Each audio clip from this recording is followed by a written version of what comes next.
Hello, hello. Welcome to season 5 of Lead Your Life with Debbie Heiser. My name is Debbie Heiser, and I help entrepreneurs make a lot of money doing what they love without sacrificing what's important to them. I see way too many business people letting their businesses or their jobs run their lives versus them figuring out with real clarity about what they want their lives to look like and having their job or their business be the conduit to have that life that they absolutely love. I want to thank you so much for listening in to season 5. This season is filled with motivation, inspiration, leadership, and wisdom from some super interesting guests, and myself included. My hope is through our shared experiences, you will see a bit of yourself and move further into leading your own lit up life. If you're enjoying this podcast, please feel free to share with others and leave a rating, and a comment or two would be awesome too. Let's get going. Thanks again for being a part of our community. Straight from the corners of my mind is where I find my sanity. Hello, and welcome back to another episode of Lead Your Life with Debbie Heiser. I have Heidi Metro on with me, and I am so excited to talk to her. And as you all know, I kind of talk a little bit about how I met someone. And Heidi and I were introduced through my good friend, Erin Marcus, who those of you that have listened, you've heard her towards the end of 2022. And Erin is one of those friends for me that like she gets in my face and I don't get mad, right? Like I know like she gets in my face and I want her to get in my face and I love it. And whenever she sends me an email and says, Debbie, meet Heidi, meet Debbie, the two of you need to meet. I'm like, bingo, we're going to be friends. So Heidi and I hop on the phone. We have this conversation, and I don't know, we both had something afterwards, but we're like, dang it, this could be like a 7-hour conversation. And even before we started recording, we're like, this might be a 2-part session because Debbie's going to have to really watch the time and make sure we don't go over my 20 or 25 minute limit. Right. And so Heidi, you are just one of those people that like I imagine spending a good 3 or 4 hour coffee date on a Saturday morning in a cozy coffee house, just like philosophizing and talking about life and what we think is awesome and what we think is bullshit. And I just, so you're in for a treat, folks, when you're listening to this, or at least I think so. So Heidi, I'm going to have you introduce yourself and talk about who you are. Like, how do you show up in the world? What's important to you? And then we'll just have a conversation. I love it. Thank you so much for having me. And when you're talking about Saturday morning in a coffee shop, I'm like, yes, right now. And it doesn't have to be Saturday. I will do that every day. Absolutely. So thank you for having me. And again, thank you to Erin for the connection. There are certain people in the world where I take it seriously. Where it's like, no, you need to meet her. I'm like, oh, okay, I'm in. So I am glad it worked out.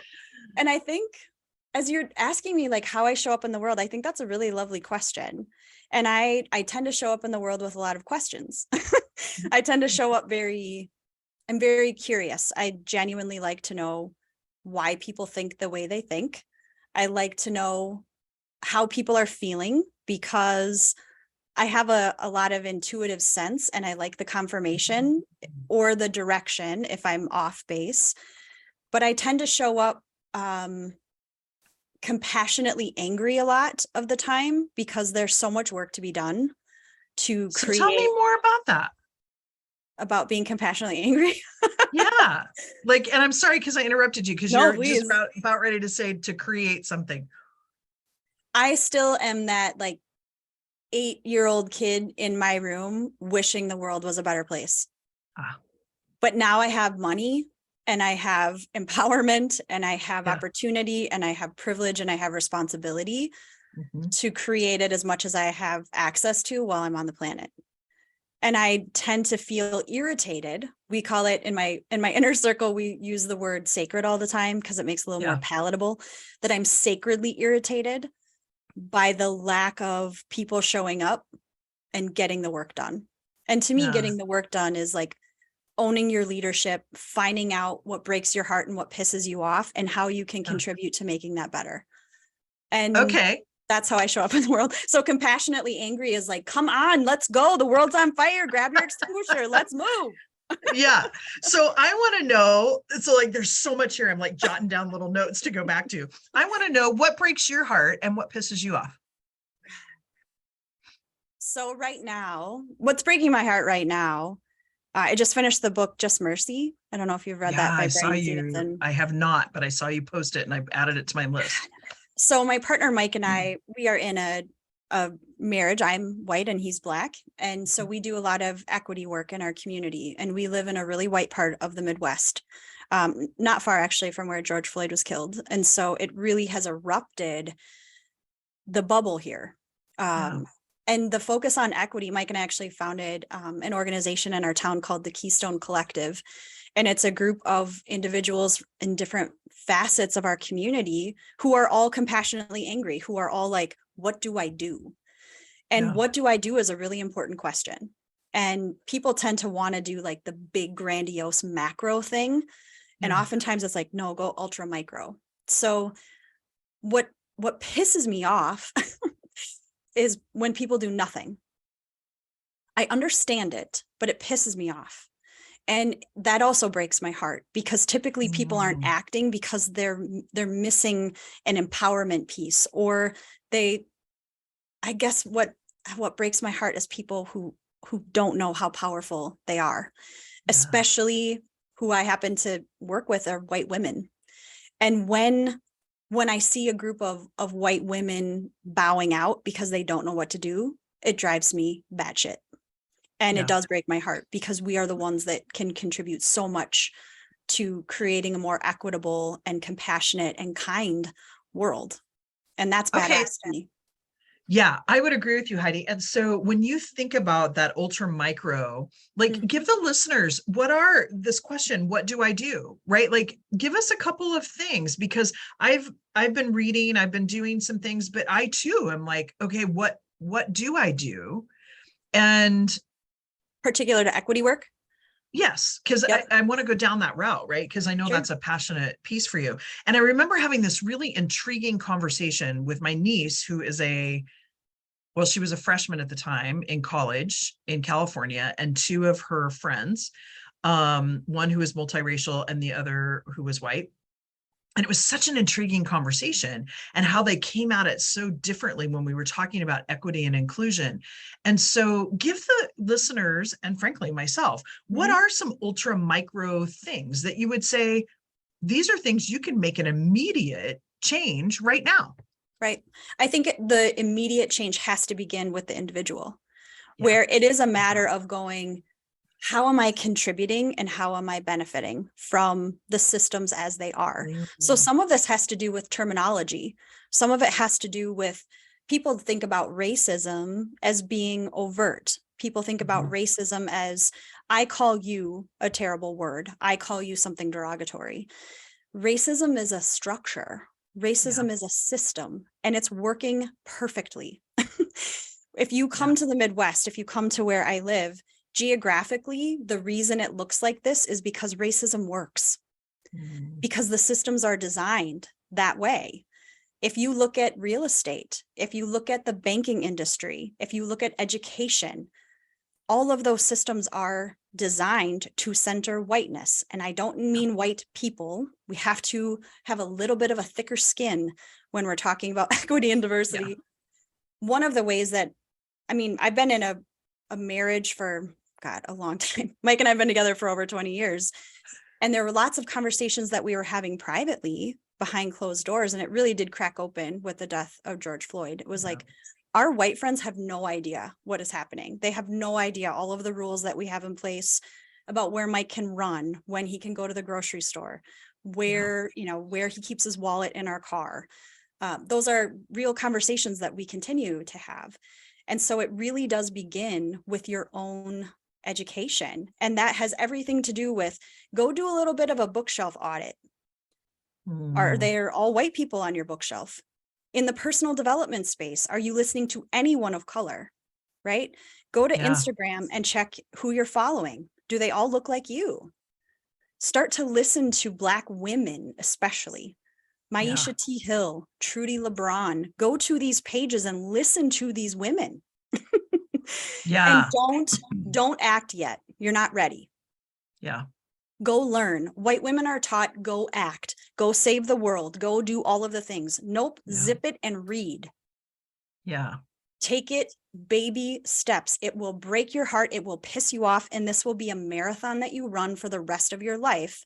So you better get fit, because your feelings are going to get hurt. You're going to feel guilty. You're going to feel ashamed. You're going to feel like completely overwhelmed, and you better stay in it. How many of us had, the black squares on our Instagram? Where are you now? What have you read? What have you contributed? Right? It matters to stay in it. And the first thing you do is you don't talk, you listen. Yeah, that's so good, Heidi, because even though I'm not in the Midwest anymore, I live in North Idaho, and I remember the gentleman that was my personal trainer in Kansas City. I adored him. And I said to him, you need to come up and visit me. And he's like, hell no. Right. Like, no. Right. Like, there's some like weird people up there in North Idaho. I've seen documentaries, right, on some of the stuff up there. And he's like, I'm not coming up there. And it was interesting because I hadn't thought about it until we'd had that conversation. And then when I moved here, I noticed, right? Like, it's the most diverse in the way people think that I've ever lived, but not in ethnicity. And as a matter of fact, unfortunately, we've been on the news for keep Sandpoint white, right? It just like, oh, I cannot even begin to tell you. And there have been things that people in the community, myself included, that have, are doing things to shift that. But it is like, I'm getting tense just I can feel thinking about it, right? Yeah, of course. And but yet there's still so much more to learn, and so much, to your point, to listen to. Like, we all have these signs now, like love lives here, right? Like, but it's not enough. Like, we got to keep doing it, right? Yeah, I love that. Oh God, no. Right? Like, and it will be really that's uncomfortable. just the start. Yeah. And we have to be able to sit in uncomfortable spaces and sit in that physiology. That's a lot of what I teach in my coaching and consulting, is like the physiology of discomfort. Sit in it anyway. It already sucks. You might as well do it for a constructive reason. Yeah. And decentering ourselves is challenging. Decentering whiteness, decentering the patriarchal, rugged individualism, right? Those things, when you are in it, you don't see it. And once you start to see it, it will break your heart. Yeah, it is heartbreaking. And Wendy, we met at, or Wendy, why did I call you Wendy? I was thinking about something else. Heidi, when we talked last, have I talked to you about the White Man's Caucus? Okay, so this is the second time actually in the last few weeks that I brought this up. There's a gentleman here in town. His name's Michael Welp, and he started a company way back when he was in South Africa during the apartheid and when Nelson Mandela got released from prison. And so he's been doing this work for a long time, and he's created this company where he said it is a white man's culture, right? Like, there is a culture, and we haven't as white men accepted that there is a culture, and it's not women or people of color's jobs to teach us. No, it's not. Right. And so he does some really intriguing work. You might want to look him up. And I think when people say that, and you'll hear that, if you start to follow people who don't look like you, who have a different perspective than you, you're going to feel uncomfortable, and you're going to feel tasked with changing the world without a roadmap. Okay, that's okay, right? We have to be able to handle that. But do you stay in the game, or do you exit stage left? And Mike and I have, books that we recommend. There are people that we recommend to follow. Part of it is decentering your experience. If you are always getting affirmation that the way you do life is the only way to do life, you're missing it. And diversity isn't just about tolerating other people. Right. It's about celebrating that. It's about, thank God we're not the same.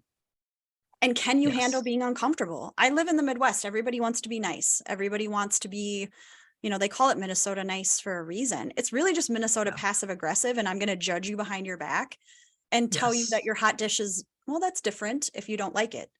We have to get more comfortable being direct. Oh, and Heidi, I'm so glad you said that, because where I live too, there's a lot of indigenous tribal folks here. And there's a lot of, they're all over, right? As far as like, what's the word I'm even looking for? where we made them go to certain places. Oh, reservations. Reservations. Sorry. Yeah. Like there are numerous reservations here. And I mean, they're everywhere. And like, I look at that too. I don't know. There's a whole lot. Like we could have probably an entire podcast for a year on this subject, you and I, right? And talk about this. But when you look at this work around inclusion and equity that you're doing locally, tell us a little bit about that. What is it? Groups that you have? Like, what are some things that you're doing in that work? And then I want to go more so too on the work that you're doing with individuals. Yeah, great. So when there was so much unrest here several years ago, 2 years ago, 3 years ago now, I was really concerned for Mike's safety. And so he took it upon himself. We had a lot of conversations about who do you need to talk to? So he talked to the chief of police. He wanted to know what their stance on, policing was. He talked to the mayor.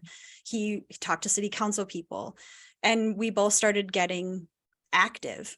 And we were recognizing that there was a whole group of us and our friends who we all wanted the same thing, but we weren't sure where to begin. So we just started meeting. And so there are people from the university, there are people from the education system, high school, elementary school. There are people that are on city council. We have community members who are business owners, and we all meet twice a month. And what we focus on is where is the need?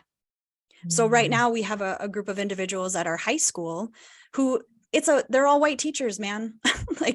And they don't understand how to interact. They don't understand that these kids are in a fearful place just getting to school. Yeah. And so we are looking at a collective. How do we contribute to this? How do we help? So Mike has been working with their counselor. We're looking at, putting together support for this crew. And it's micro. It's like 15 kids, but how can we support them?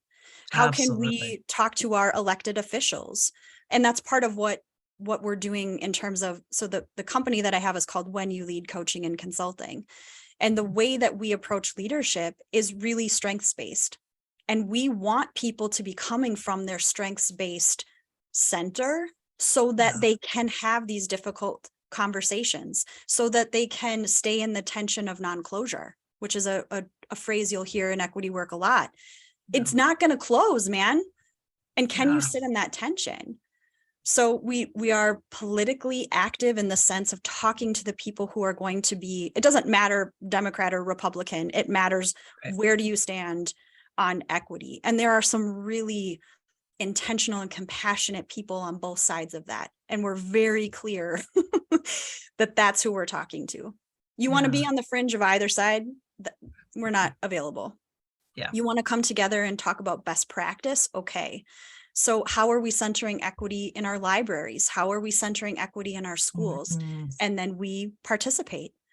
We go to the meetings. We go to where the problem is and we sit in it and we find out what best practice is based on the greatest need that they have. And we go for it.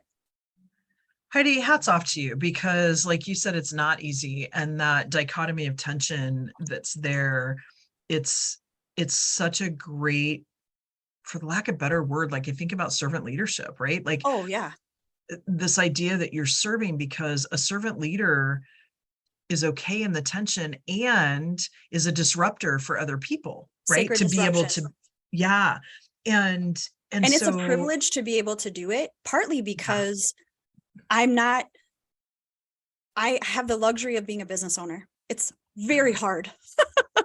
And I can design my life to be able to go to meetings, right? I am partnered. That's a privilege. Mike and I can go to separate meetings and we don't need childcare the same way. We look at our intersectionality and we go, look at how fortunate we are to have the time and the resources.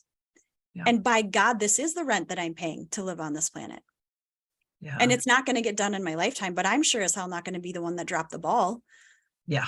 If this is the cushiest time to do this work, in my opinion, you don't have a reason not to, but you have to have an understanding of language. Go research the terms.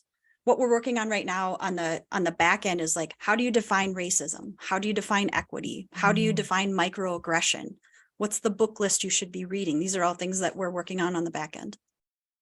Yeah. And Heidi, if you don't mind, I might ask if you have a book list Sure.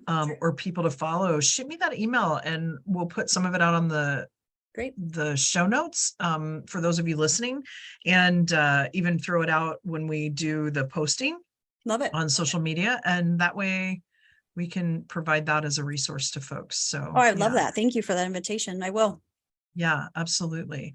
So Heidi, like that's such a topic like that I want to stay on, but I also know like time wise. So like shifting just a little bit, you talked about and reintroduced the business that you're in, and kind of when you think about what is it that you feel is your purpose? Meaning, I think our purposes are much bigger than our businesses. Our businesses are a conduit to help us live out that purpose, right? Agreed. So talk a little bit about what you feel like your overall big purpose is, because part of it's in the work that you and Mike are doing as well. Yes. And then how that shows up in your company. So purpose is actually one of the things that we talk about inside my coaching program. So thanks for the segue. Yeah, you're welcome. And the way that we teach purpose is that you are purpose. You don't have to go find it. You don't have to worry if you have one or if you don't. You are it. And you are never going to have more purpose than you have now. This is about discovery. This is about self-discovery. This is about shining it up. This is about letting it be seen, which is incredibly vulnerable. Yeah. And purpose for me is, it's the intersection of your humanity and your divinity. Divinity meaning it's a weird accident that we're all here. It's a weird thing that we're human, made of stardust all of these years ago, right? Like it's nuts. It is, if you really want to get tripped out, Mike does this all the time, my partner Mike, like if we get really overwhelmed with equity work or there's just so much to it, he will go look at the stars and he'll send me pictures from, NASA telescopes, and you realize how small we are and how significant we are as well. And so that intersection of the micro and the macro is where your purpose lies. So I might just be a drop in the bucket, but I sure as hell am not going to be the drop that doesn't drop. Like I will not be the one that stops the flow. Like it's happening. And my purpose really has been to listen to that inner voice of what breaks your heart truly, and listen to her and go, but what can I do? And then let the universe respond. This is where you serve. This is where you serve. This is where you serve. And you are not meant to do this alone. I will never meet most of the people that listen to this, but my hope is that they take one nugget and that it's that seed that hatches for them, right? That's that seed that sprouts to go, okay, I need to know more about my experience with racism. I need to learn what the structures are. I need to learn what the language is. I need to examine my own relationship with my worth, because if you do not feel worthy, you're not going to do any of the work. So Heidi, my purpose really is to like crack you open. Oh, that's so good. And when you just said that, like I've been on this stand of the fact that we right now, like we talk about obesity and all these things, but to me, like we have a self-worth epidemic, particularly in the West, right? In the Western world, but like everywhere, because if I found my life worth something, I wouldn't treat you the way I treat you. And all these core wounds. And I think about like these cycles, right? That happen in these patterns and like breaking these patterns. So I love when you say it cracks me open. You make me think of that. I don't know if you've seen that yoga woman with the crack. Yes. And it's like with blue. The light. Yeah. Oh yeah. Yep. Yeah. And so I'm pretty sure we have a similar algorithm. We probably do. What are you saying? No, what are you saying? I did have a client. Our phones are listening right now. And for sure, right? We're going to see it right after we get off here. I did have a client who was on the very opposite end of the political spectrum, and she was shocked that we did not have the same news. And I was like, oh, honey, it's all curated. It's all keeping us in a bubble. You have to go actively seek this stuff out. Yeah, so true. So Heidi, when you break people open, I don't actually do the breaking. Right. I might be a sacred instigator. I am an unintentional rebel, or I'm an unintentional problem child, because it's interesting to look back on my my history of where I've asked a lot of questions. So I did grow up Catholic, and so I wanted to be a priest. Like, why would you, I've never wanted to be a VP like that. Why would you do that? And if you want that, great. That's not for me. Yeah. I wanted to wear the costume, right? This is my second, third grade Heidi. I want to be on stage. You're going to bring people to God. Is there a better job than that? Like, why would you want to be a nun? They got to like hide. I want to be on stage, right? And not being able to be a priest. That was a big blow. Yeah. I have always had a lot of questions about, well, where are the miracles now? Yeah. And they're everywhere, by the way. Yeah. And why are we doing it this way? If this doesn't work, if this is harmful to people, why is no one saying anything? Yeah. If I've been the status quo is stressful to me because it's like mindless participation in shit that doesn't work. Yeah. That really does break my heart. Like, it could be so much better. Yeah. And we have a rule at our house that if you say someone should do something, you better be talking to a mirror. Because if someone should do something, you better get busy. And that is how most things are born. Like, someone should do something. Shit. God bless. I love that you say that. And I always say that's your critical parent in your head too, right? Coming out, you're shitting on yourself. But like, no, in that case, that's my deepest self going, Hides, go. Yeah, right. I get you. And then we become the persecutor because we think we think we know how somebody else should live their life. Right. And that's what I hear you saying is like, don't be saying how somebody else should live their life. Like, do that mirror look and start living it. Right.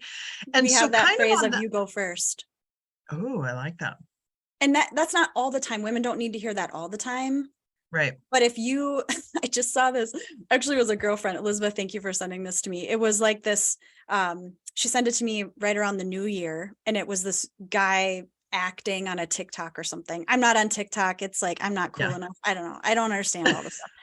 But it was basically this guy pretending to be his wife. Like, on January 1st, these are the things that we are going to do to make sure that we are healthy. See how easy it is? And he's like chugging water. And this is typically when, okay, you want your people to do something, you go drink more water, right? You don't need to go first to save the whole world, but keep your eyes on your own paper. You want to work out, go work out. You want your husband to go work out, you go work out. You want your kids to go outside, get your butt outside. Yeah. Right? You go first. Yeah, so good. So good. And so that fits right into something that we were talking about before we started to record about this idea too, right? Like we're telling other people how they should live their life. And what I'm hearing you say is stand up and be the role model. Yes. But then there's two things that play into this. And I want to go into both of these that we were talking about. Sometimes people are waiting for permission, right? Or they want someone else to jump in and do it because we're looking at, oh, well, I'm not going to go walk because my friend's not walking. Well, no, you go walk for yourself. Yeah. But then in the same realm, we're given messages that it's selfish for us to go do the things that are good for us, right? So let's talk about those two things. So take either one, whichever one you want. It's a total paradox, which is part of what we play with in my mastermind is paradox. And on the consulting side of what I do, so here's okay, there's like 700 thoughts coming at the same time. So clarity, confidence, and direction in community. That is the pillar, the 4 pillars of the temple of when you lead. We go clarity, then we go confidence, meaning trust, then we go direction. And we do all of that in community. Clarity, whether you're coaching with me or whether you're doing consulting with me, starts with self-reflection. And one of the tools that we use is the Kolbe assessment, Kolbe. And what I have found is that when women especially understand their Kolbe numbers, they have a better understanding of how to begin solving problems. Because the Kolbe literally will give you a roadmap of how to invest your time. And so if you don't know what to do, that is one tool to use because it tells you who you are when you're striving. It's the only assessment on the market. And yes, I'm totally pushing it because I love it, but it matters for you to go, oh, that's how I can begin to problem solve. And so having self-reflection, having the clarity of how do you begin is a really important question. Mm-hmm.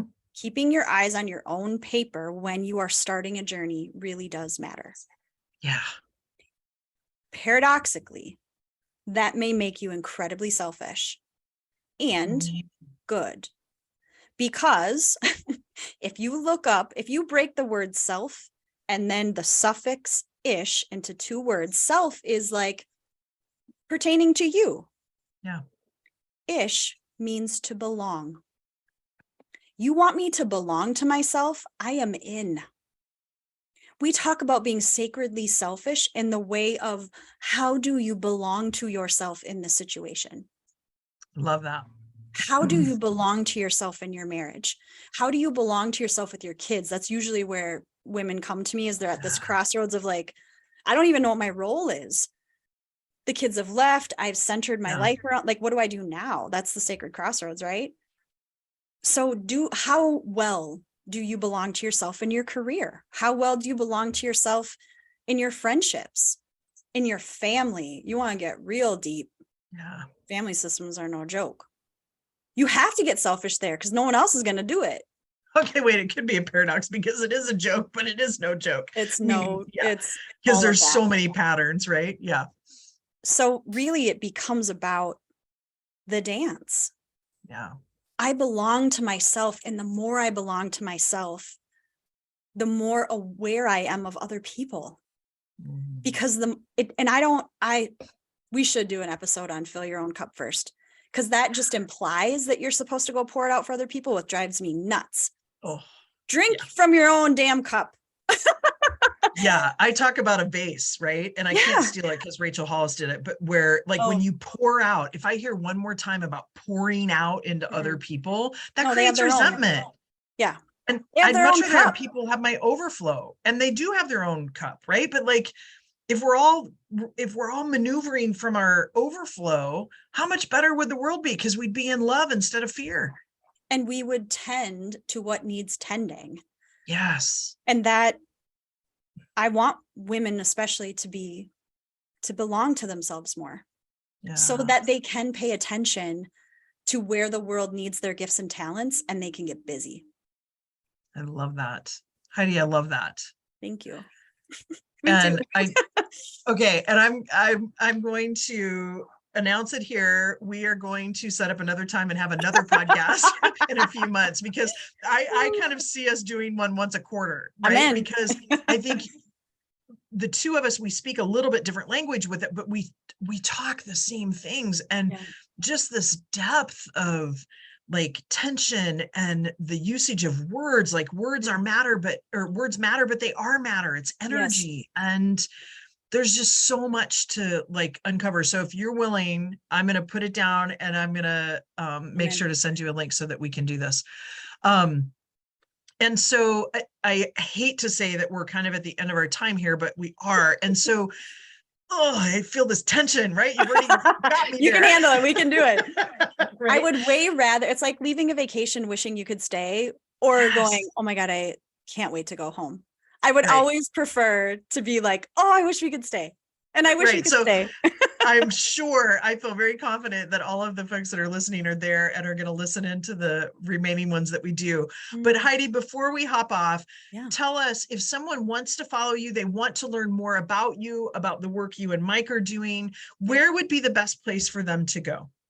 So depending upon your generation, I'm not on all of the super cool ones, but I am on Instagram at Heidi Metro. Facebook, you can find me there too if you're, 40, and LinkedIn. If you are looking for more the corporate consulting, if you've got a crew that you would like to have work more efficiently, with more self-reverence, with more direction, LinkedIn is where we're doing a lot of our consulting. Coaching is more on Instagram and Facebook. So, or you can always go to our website, HeidiMetro.com, and you can learn about all of the ways that you can connect. And there's some free courses on there that you can take and get a vibe if you like my teaching style. Yeah. Awesome.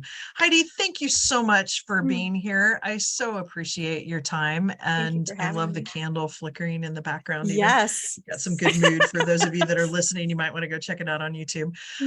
But thank you for your time. I very much value that. And for those of you listening, if you would like to have a clarity call with me, learn a little bit more about what you want to create as far as clarity, please go out to my website. It's down in the show notes. Sign up for a clarity call. I promise you, you'll be clearer after you leave that 30 minutes than you were when you walked into it. And with that, it's a wrap. We will see you all next week, and everyone have a fabulous day. Thank you so much. Thank you. Thanks so much for listening. The song Ride is co-written and sung by Miss Jackie Wilson and her collaborators Tyler Banks, David DJ Lee, and Chris Renee. And a huge shout out to them for allowing us to use this perfect song. Everyone have a fabulous week, and I'll talk to you next week.